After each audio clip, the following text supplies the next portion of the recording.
नमस्कार, मैं हूँ रिचा। स्वागत है आपका मेरे YouTube चैनल रेथिंग में।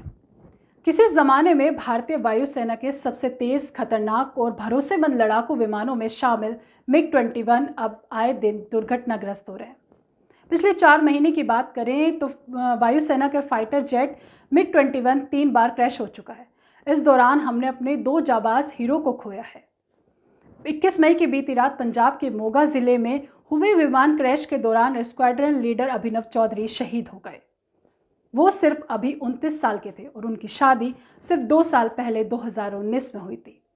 मेरठ के अभिनव चौधरी की शहादत के बाद फाइटर जेट मिग-21 की सुरक्षा अब सवालों के घेरे में है।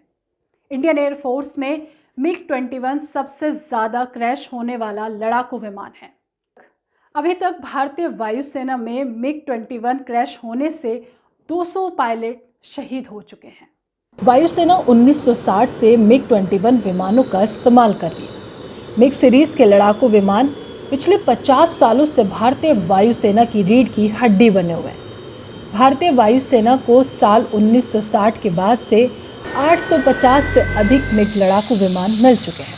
21 विमान 1965 के भारत पाकिस्तान युद्ध, फिर 1971 का युद्ध और उसके बाद कारगिल युद्ध में देश के लिए निर्णायक भूमिका निभा चुके हैं।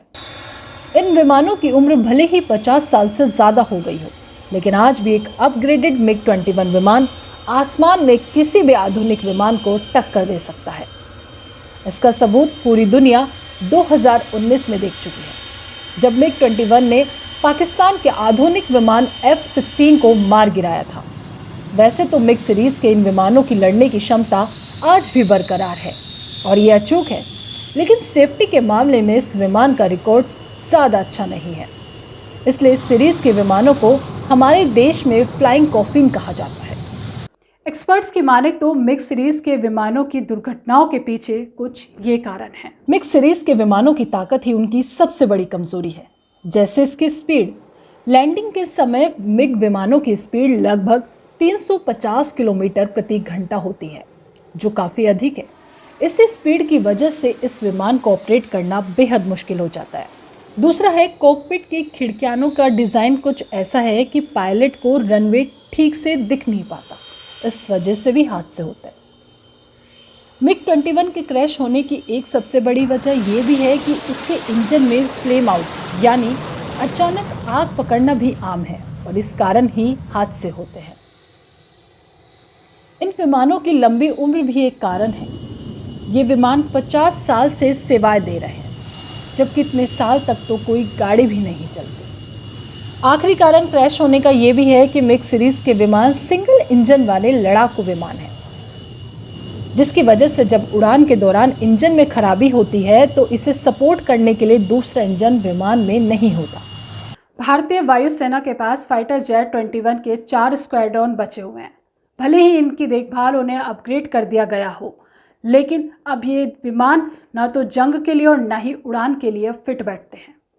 हालांकि बालाकोट एयर स्ट्राइक के बाद फाइटर जेट 21 ने पाकिस्तानी लड़ाकू विमानों के छक्के छुड़ा दिए थे, लेकिन आए दिन हो रही दुर्घटनाग्रस्त के कारण कई जाबाज शहीद हो गए हैं। इसलिए अब वक्त आ गया है कि इन बूढ़े योद्धाओं को अलविदा कहने का। इसके साथ ही ये समझने की अब ज़रूरत है कि भारत को कितने लड़ाकू विमानों की ज़रूरत है।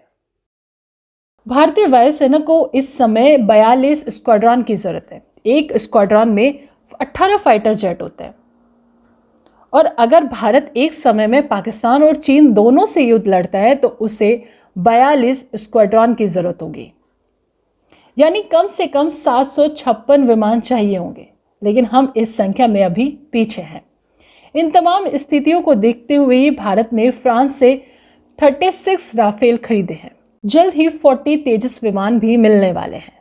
हालांकि इसके बावजूद साल 2023 तक भारतीय सेना के पास 29 स्क्वाड्रन ही उपलब्ध हो पाएंगे। इस वीडियो में इतना ही। जय हिंद।